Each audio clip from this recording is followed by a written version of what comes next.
My name is Tiny Kwao. We are talking to powerful women and men who any disability is not a hindrance. They are a powerhouse to be reckoned with. They are a force to be noticed. The power of the mind, which crosses barriers.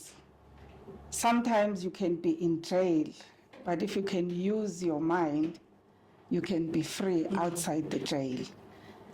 The power of not limiting yourself, not identifying yourself with what others are saying.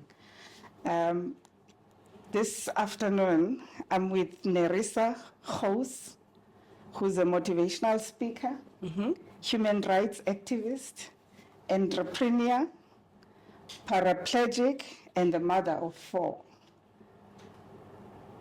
Good afternoon, Narisa. Good afternoon, Tiny.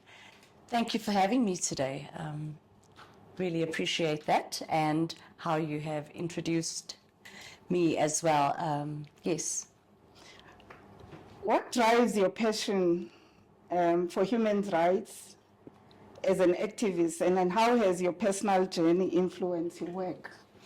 Well, I would say that my personal journey has everything to do with my work, in that when I had my car accident 5 years ago, I then had become a paraplegic.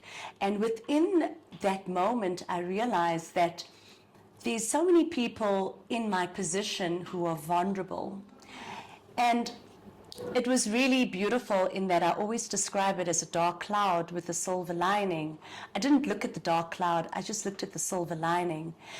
I then extended out towards other people, not just people with disabilities, but people that are children in orphanages, older people in old age homes, people that are in prison, as well as people with disabilities, because those are the people who are most vulnerable.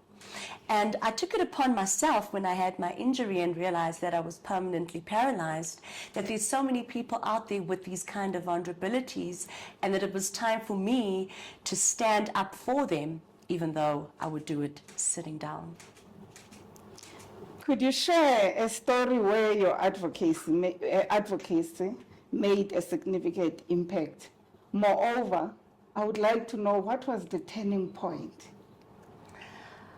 The turning point of when I realized when you realized that,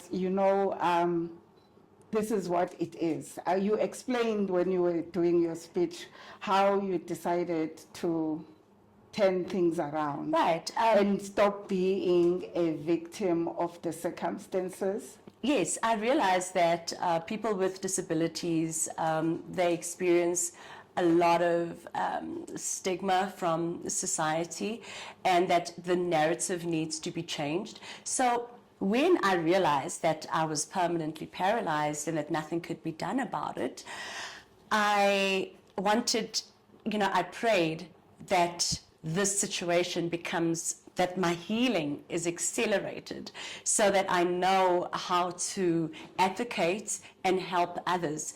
So it really just started with loving myself and forgiving myself for everything that I've done in the past, and starting afresh with like a new perspective, because when you have an accident, your perspective changes completely. I think that I was very grateful for the fact that my perspective had changed, because my everyday life is in aid of advocating for people with any kind of vulnerability, even if it is the beggars on the road. I would find even with being in a wheelchair, I have more of a voice, and I use my voice. And a lot of people would then be like, who's that? Who's that making a noise? Or who's speaking so loud? Or they might be annoyed at the sound of it, but then when they see, whoa, but it's a woman in a wheelchair and she's disabled and she's so loud, that is to really essentially advocating for people through living. through just living, and that is living my purpose, and that is just changing the narrative around the stigmatization of how we are perceived, as a small or a community with minority, in minority, yeah. That's a good one. How do you manage to balance your role as a motivational speaker, activist, entrepreneur? I mean, the biggest role being a mother. Mm-hmm. Well, being a mother comes so natural to all of us moms, but incorporating the work and the pressure and the purpose into all of that can become a challenge. But I would say to you that when it comes to my work is fueled by my passion, and it's also completely, comprehensively a part of my purpose as a human being. So speaking is something that comes naturally because I'm a writer, and you would find whether I'm training, whether I'm vlogging or doing a video, it is literally all part of who I am. So I don't feel like I work a day in my life. I don't limit my time I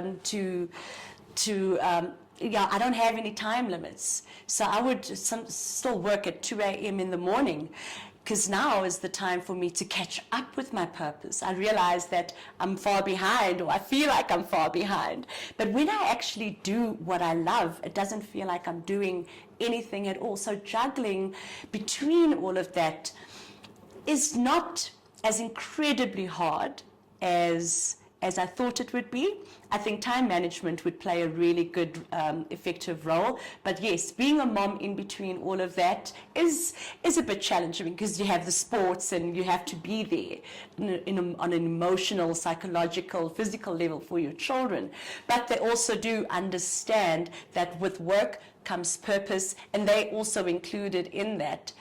So yes, I would say a lot of people would find a challenge in juggling, being an entrepreneur as well, like juggling everything, but once it becomes your purpose, it just becomes a lot easier.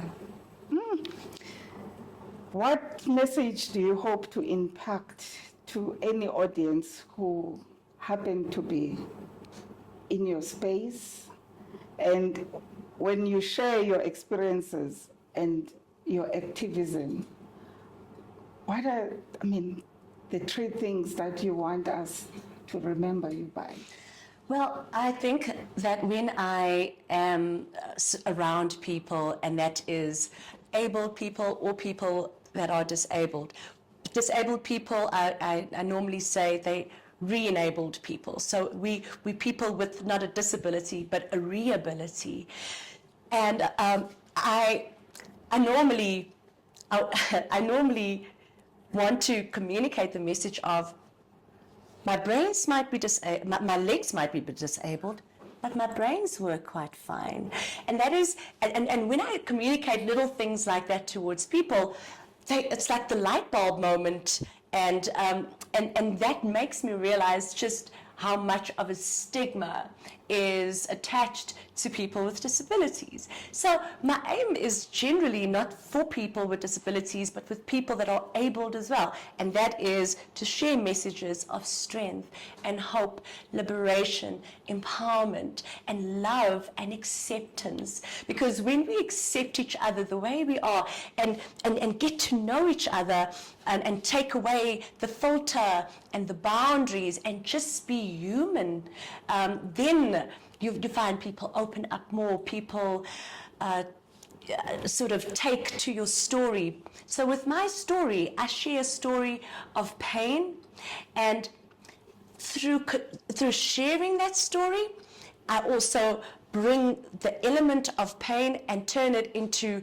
a place of liberation, courage, and strength. So when people walk away from me, I want them to remember that a person of strength, and a person that loves people unconditionally and expecting that in return.